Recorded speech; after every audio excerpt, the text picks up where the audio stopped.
இன்று தமிழக வெற்றிக் கழகம் சிவகங்கை வடக்கு மாவட்டம் கல்லல் வடக்கு ஒன்றியத்தில் நடைபெற்ற பூத் லெவல் நிர்வாகிகள் கலந்தாய்வு கூட்டத்தில் கலந்து கொண்டு கருத்துக்களை பகிர்ந்து கொண்டேன். பயிற்சி பட்டறை நடத்திக்கிட்டு இருக்காங்க. அதன் ஒரு பகுதியா இன்னைக்கு நம்ம கல்லல் வடக்கு ஒன்றியம் சார்பு நடக்குது.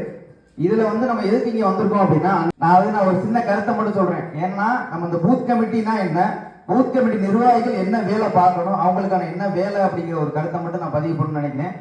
அதாவது ஒரு கட்சி அப்படின்னா அது எவ்வளவு பெரிய கட்சியா இருந்தாலும் அதோடைய ஆணிவேர் எங்கே இருக்கு அப்படின்னா கிளை கழகங்கள். கிளை கழகங்கள் பூத் கமிட்டி நிர்வாகிகள் அது எந்த அளவுக்கு ஸ்ட்ராங்கா இருக்கோ அந்த கட்சியை யாராலையும் ஆட்டவும் முடியாது, அசைக்கவும் முடியாது. இப்ப திமுக இந்த அளவுக்கு ஒரு தெனாவட்டா திமுறா இருக்காங்க, எத்தா இருக்காங்கன்னா அவங்களுடைய ஸ்ட்ராங் என்னன்னா பூத் கமிட்டி நிர்வாகிகள் தான். அதே மாதிரி அதிமுகவும் சரி பிஜேபியும் சரி இப்ப வளர்ந்துகிட்டு இருக்காங்க. இந்த திமுக அதிமுக மட்டும் எடுத்துக்குவோம், இவங்களுடைய ஸ்ட்ராங் ஒவ்வொரு பகுதியிலையும் அந்த வார்டு கிளை கழகங்கள் சார்பா பூத் கமிட்டி நிர்வாகிகளை ஸ்ட்ராங்கா வச்சிருக்காங்க. அதனால அவங்களை எதுவுமே பண்ண முடியல. ஏன்னா நிறைய இடங்கள்ல போன தடவை என் நண்பர்கள் நிறைய பேர் எலெக்ஷன் நின்னாங்க. ஒரு 5 ஓட்டு 10 ஓட்டு 15 ஓட்டு வித்தியாசம் தோத்தவங்க நிறைய பேர் இருக்காங்க.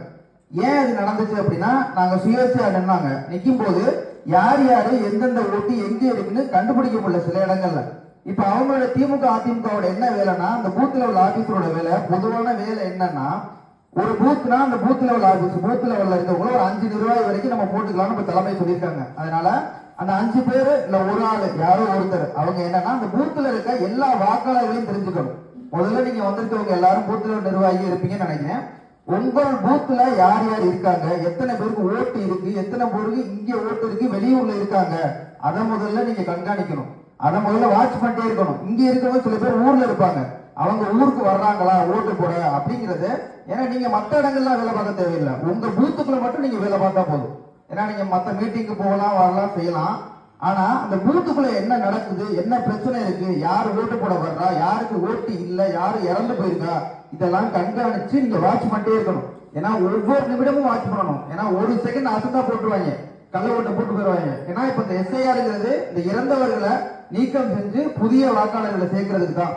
அதனால நம்மளுடைய பணி என்னன்னா, ஒவ்வொரு பூத் கமிட்டியில் இருக்க நிர்வாகிகளும் நம்ம பகுதியில் இருக்க வாக்காளர்கள் யார் யார், இப்போ குறிப்பிட்ட ஒரு பூத்துல ஒரு 500 பேர் வாக்காளர்கள் இருக்காங்கன்னா அந்த 500 பேருடைய முகங்களை நீங்க தெரிஞ்சுக்கணும். அப்பதான் நீங்க பூத் லெவல் ஆபீசரா அந்த எலெக்ஷன் போது உள்ள பூத்துல உட்காரும் போது ஓட்டு போட வரும்போது கேட்பாங்க, இவங்க தானா, இவங்க பேர் கணேசனா, இவங்க ஓட்டு போடலாமா அப்படின்னு கேட்கும் போது நீங்க அவங்களை தெரிஞ்சுக்கிட்டாதான் நம்ம ஓகே பண்ண முடியும். அதனால நம்ம இந்த கூட்டத்தோட நோக்கம் அந்த பூத் கமிட்டினா என்ன, எப்படி வேலை பார்க்கணும், என்ன செய்யணுங்கிறதுக்காக தான். அதுக்காக தான் ஒரு கருத்தை சொல்ல வந்தேன். இன்னொன்று இந்த பூத் கமிட்டியில இருக்கவங்க உங்க பகுதியில் என்ன பிரச்சனை இருக்கு மக்கள்கிட்ட கொண்டு போய் சேர்க்கணும். அதை அந்த பிரச்சனைகள் இருக்குல்ல மக்கள்கிட்ட, அதை போய் வீடு வீடா போங்க. இப்ப எங்க ஒன்றியத்தை பொறுத்த வரைக்கும் எங்க ஒன்றியத்துல நாங்க வீடு வீடா போயிட்டு இருக்கோம். நிர்வாகிகள் ஒரு 10 பேர் நியமிச்சிருக்கோம். கூட்டமெல்லாம் கூட்ட தேவையில்லை நமக்கு. இந்த பாருங்க கம்யூனிஸ்ட்லாம் 2 பேர் 3 பேர் பயப்படாம ரோட்ல இருந்து ஆர்ப்பாட்டம் பண்ணிக்கிட்டு பார்த்திருப்பீங்க. எதுக்குமே தயங்கக்கூடாது, இந்த துண்டை போடுறது தயங்கக்கூடாது, கொடியை கையில பிடிக்க தயங்கக்கூடாது. அந்த மாதிரி ஒரு உறுப்பினரை நீங்க உறுப்பினரை சேருங்க. ஒரு 4 பேர் ஒரு பூத்துல இருந்தா கூட போதும். அந்த 4 பேர் 5 பேர் குழுவா பிரிச்சுக்குங்க. ஒவ்வொரு வீடும் போங்க. இப்ப தலைமையில இருந்து ஸ்டிக்கர் கொடுத்துருக்காங்க, நம்ம தளபதி போட்டா வெற்றி பயணம் அந்த லோகோவோட கொடுத்துருக்காங்க. தளபதி முகம் தான் நமக்கு சின்னம். நமக்கு எந்த சின்னம் வருது அப்படிங்கிறதெல்லாம் விட்டுருங்க. இப்போதைக்கு நம்ம தளபதி முகம் தான். ஏன்னா ஒரு ஒரு தலைமுறைக்கு ஒரு தலைவர் தான் கிடைப்பாரு. இந்த தலைமுறைக்கு கிடைச்ச ஒரு அற்புதமான தலைவர் நம்ம தளபதி தான். அதை விட்டுறக்கூடாது, அதை மக்கள்கிட்ட கொண்டு போய் சேர்க்கணும். நம்ம தலைவர் கரெக்டான நேரத்தில் அரசியல் வந்திருக்காரு. அவரை பொறுத்த வரைக்கும் அரசியலுக்கு வர வேண்டிய எந்த கட்டாயமும் இல்ல. வருஷத்துக்கு 200 இருந்து 300 கோடி இன்னும் கூட அதிகரிக்கும். சூப்பர் ஸ்டார்னா அவர் தான். அந்த அளவுக்கு சம்பளம் வாங்கிட்டு இருந்தவர் எல்லாத்தையும் வேணான்னு சொல்லி அரசியலுக்கு வந்திருக்காரு. யாருக்காக? நமக்காக வந்திருக்காரு, நம்ம மக்களுக்காக வந்திருக்காரு. அதை ஒவ்வொரு மக்கள்கிட்டையும் கொண்டு போய் சேர்க்கணும். இப்ப நாங்க வார்டு வார்டா போறோம். இப்ப நான் ஒன்றிய செயலாளரா இருக்கேன் அப்படிங்கிறதுக்காக நான் ஒரு கெத்துக்காக இதெல்லாம் இல்ல. நானும் அவங்க கூட போறேன். என் பூத்துல ஒவ்வொரு பூத்துலையும், எங்க ஒன்றியத்துல ஒவ்வொரு பூத்துலையும் ஒரு 10 பேர் குழு ஆரம்பிச்சிருக்கோம். அந்த 10 பேருக்கு நான் ஸ்டார்ட் பண்ணி விட்டுருவேன். ஆரம்பிச்சு கொடுத்து ஒரு 2 நாள் அவங்க கூட டிராவல் பண்ணிட்டேன்னா மக்கள்கிட்ட என்ன பிரச்சனை இருக்கு, நம்ம தளபதி ஆட்சிக்கு வந்தா என்ன பண்ணணும்னு நீங்க நினைக்கிறீங்க, உங்களுக்கு அத்தியாவசியமா தேவை என்ன இருக்கு. நாங்க போன வரைக்கும் எல்லாருமே அடிப்படை வசதி, எங்க வீதியில தண்ணி இல்ல, எங்களுக்கு சரியான ரோடு இல்ல, கலர் வீதியில லைட் இல்ல, இதான் சொல்றாங்க. வேற எதையுமே எதிர்பார்க்கல. இதை நோட் பண்ணுங்க. நாங்க ஆட்சிக்கு வந்தா என்ன பண்ண நினைக்கிறோம், உடனடி உங்களுக்கு தேவை என்ன. இப்போ நாங்க போன இடத்துல ஒரு 2 இடத்துல வந்து எங்களால முடிஞ்ச அளவுக்கு ஒரு சிண்டெக்ஸ் டேங்க் வச்சு அவங்களுக்கு உடனடி தேவை என்னமோ அதை பண்ணக்கூடிய லெவல்ல நாங்க நிர்வாகிகளா சேர்ந்து ஒரு கலெக்ஷன் பண்ணி எங்க கை காசை பொறுத்து நம்ம பண்ணணும். இப்போதைக்கு நாங்க செஞ்சு அவங்களுக்கு உடனடி தேவை என்ன பண்ண முடியுமோ அதை பண்ண முடியுங்கிறத யோசிச்சு பண்ணிட்டு இருக்கோம். அதே நேரத்துல நாங்க இப்ப களத்துக்கு போயிட்டோம் பாத்தீங்களா, போனோடனே உடனே அங்க இருக்க கவுன்சிலர் திமுக அடுத்து வந்துட்டாங்க. இவங்க எதுக்கு உள்ள போறாங்க, இவங்க ஏன் தலையிடுறாங்க, உடனே போயிட்டு அங்க என்ன பிரச்சனை இருக்கு நாங்க சரி செய்ய போறோம். நீங்க என்ன பண்றீங்க, நீங்க வந்து விளம்பரத்துக்கு போய் வீடியோ போடுறீங்க. நான் சொன்னேன் ஒரே விஷயம் கூப்பிட்டு சொன்னேன், எனக்கு யாரும் கண்டு பயம்லாம் கிடையாது. நான் தளபதியால நியமிக்கப்பட்ட ஒரு நிர்வாகி. எங்க மக்களை சந்திக்க தளபதி அனுப்பியிருக்காரு. நாங்க வீடு தோறும் மக்களை போய் சந்திக்கணும். நாங்க எங்களுக்கு ஓட்டு போடுங்கன்னு கேட்கல. நாங்க போன இடத்துல எங்களுடைய தளபதி உங்களை வந்து பார்க்க வர சொல்லியிருக்காங்க. எங்களுடைய கொள்கைகள் இது, எங்களுக்கு நீங்க வாக்கு செலுத்தினா நாங்க இது செய்வோம் அப்படின்னு சொல்லி சொல்றோம். அந்த வாக்கு செலுத்துறது செலுத்தாதது அவங்களுடைய உரிமை, நம்ம கேட்கறது நம்ம உரிமை. என்ன நினைப்பாங்க, நான் தாவேக ஆரம்பிச்சு யாருமே எங்களை வந்து பார்க்கலைன்னு ஒரு மக்கள் கூட சொல்லக்கூடாது. நாங்க திமுக அதிமுக யார் வீடும் பார்க்கல, எல்லா வீட்டுக்குமே போறோம். ஏன்னா அங்கேயுமே நமக்கு 2 ஓட்டு இருக்கு, அது தெரியாது. நம்ம போறதுக்கு யார் வீடா இருந்தாலும் நீங்க வந்து கவலைப்பட வேணாம், எல்லார் வீட்டுக்கும் போங்க. நம்ம எல்லாருக்கான பிரதிநிதி தான். உங்களை நீங்களே நினைச்சுக்கீங்க, நீங்க தளபதியோட நேரடி பிரதிநிதியா நினைச்சுக்கிட்டு உங்களுக்கான பதவி இந்த மாவட்ட செயலர், ஒன்றிய செயலர், பொதுச் செயலர் இதெல்லாம் விட அதிகாரமிக்க பதவி எதுனா அந்த பூத் லெவல் ஆபீசர் தான். அதை நீங்க உணர்ந்து செயல்படணும். உங்க பூத்துல உங்க முகத்தை நீங்க அறிமுகப்படுத்திக்கீங்க. ஓகேங்களா? டெய்லி ஒரு 10 பேர் குழு அமைச்சுக்குங்க. உங்க ஒன்றியத்துல அண்ணன் இருக்காங்க, அண்ணன் தலைமையில ஒரு 10 பேர் குழு அமைச்சுங்க. ஒரு 5 பேர் இருந்தாங்க நிர்வாக கட்டமைப்புக்கு ஏற்றபடி. நீங்க 5 பேரா போனீங்கன்னா ஒரு 10 பேர் வருவாங்க. இப்ப நாங்க ஒரு 10 பேர் ஆரம்பிச்சோம். அந்த வீதியில இருக்கவங்க எங்களையும் கூட்டிக்கங்க, நாங்களும் வரோம் அப்படிங்கிறாங்க.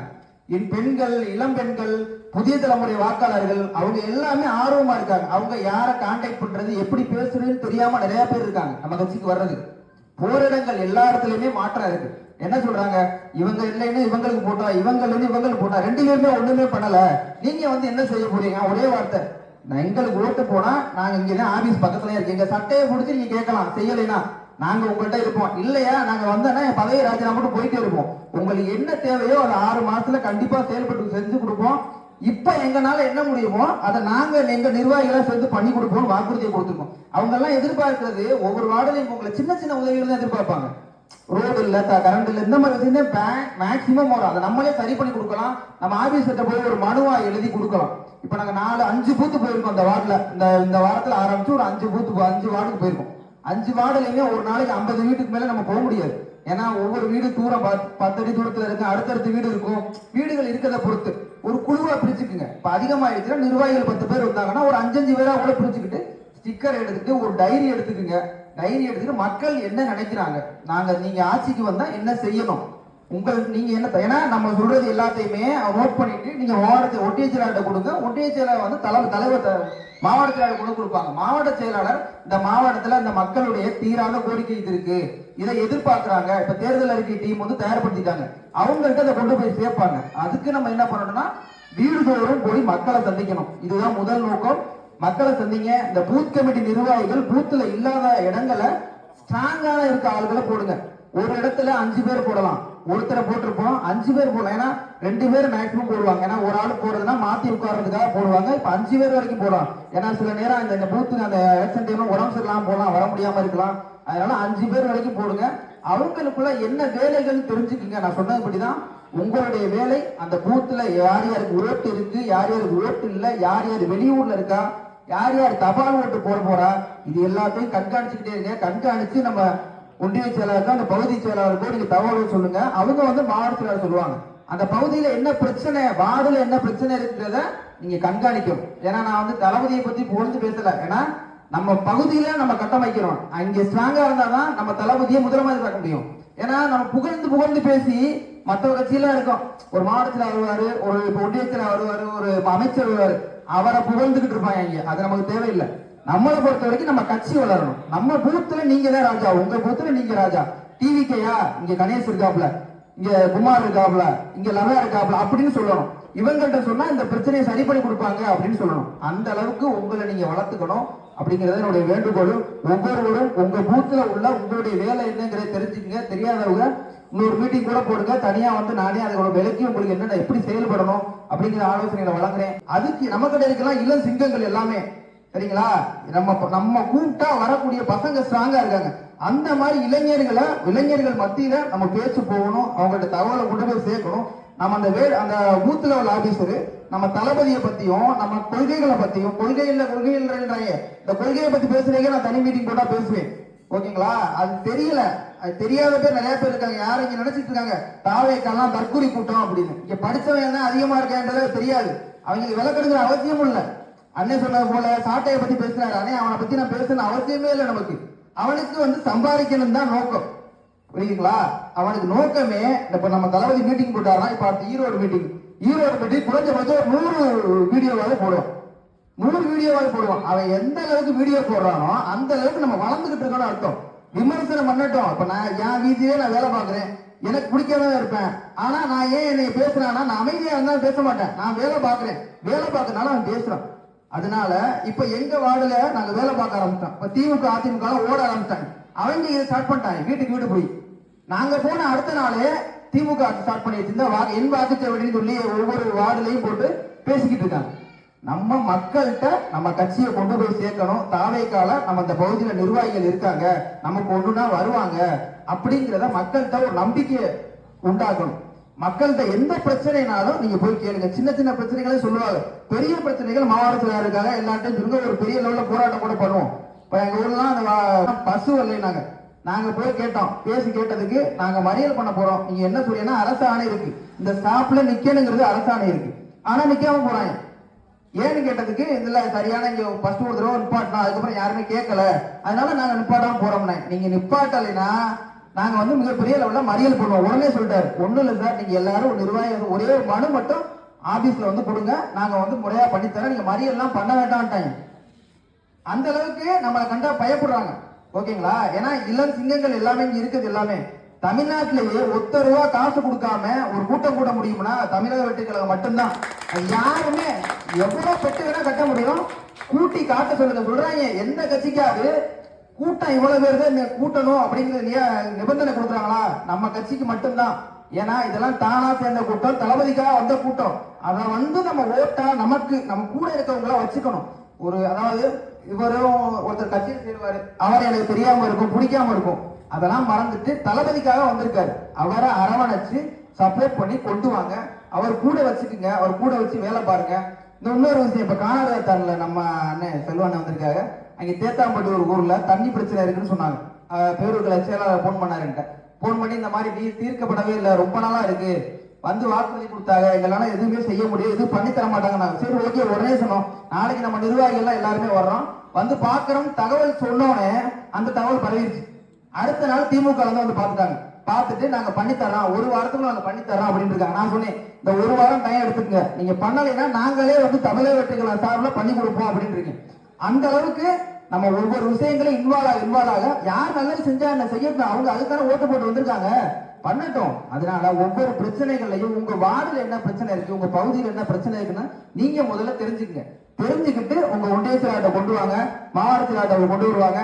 முடிஞ்ச அளவு நீங்களே அந்த ஆபீசர்கிட்ட போய் பேசி கூட சால்வ் பண்ணி கொடுக்கலாம். இதெல்லாம் நீங்க பண்ணீங்கன்னாலே உங்க பூத்துல நீங்க வாக்கு செலுத்துறதுக்கு மக்களை கொண்டு வர முடியும்.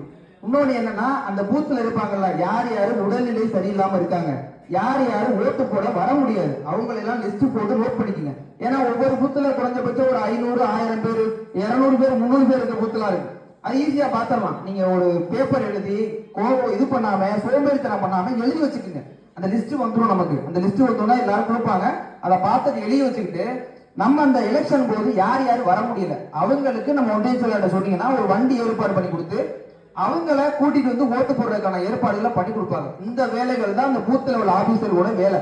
இதை முதல்ல கவனத்துல கொண்டு செயல்பட்டோம் அப்படின்னா நம்ம வரக்கூடிய 2026 நம்ம தளபதி முதலமைச்சர் ஆகிறத யாராலையும் ஆட்டவும் முடியாது, அசைய முடியாது. ஏன்னா இது யார் வேணாலும், இங்க யார் கூட்டணியில இருக்கலாம், கூட்டணி வேட்பாளர் நிக்கலாம், நம்ம கட்சி வேட்பாளர் நிக்கலாம், நமக்கே தெரியாது. ஏன்னா தலைவர் ஒருத்தர் சொன்னா அதுக்கு நம்ம செயல்பட போறோம். அதுக்காக யாரு நின்னாலும் இந்த தொகுதி நம்மளுடைய டிவிக்கோட கோட்டையை மாற்ற வேண்டியது உங்களுடைய கடமை, ஒவ்வொரு பூத் லெவல் ஆபீஸரோட கடமை அப்படிங்கிறத மட்டும் சொல்லி என்னுடைய வாய்ப்புக்கு நன்றி கூறி விடைபெறுகிறேன். நன்றி, வணக்கம்.